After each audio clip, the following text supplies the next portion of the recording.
Alhamdulillah, terima kasih. Kami telah menyaksikan langsung konferensi pers yang telah dilakukan oleh Kementerian Hukum dan HAM dan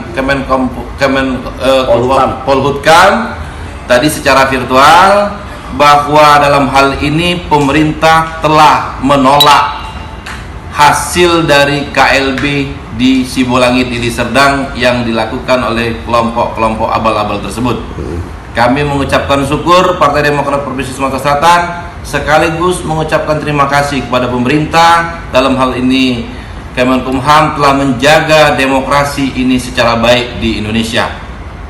Selanjutnya Partai Demokrat Sumsel segera mengevaluasi kembali bagi para kader-kadernya yang masih kita anggap ada sedikit masuk di jajaran KLB.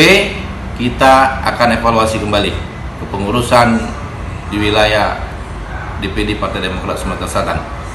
Terus kepada kader Demokrat Sumsel dengan hasil ini, harapan kita gimana?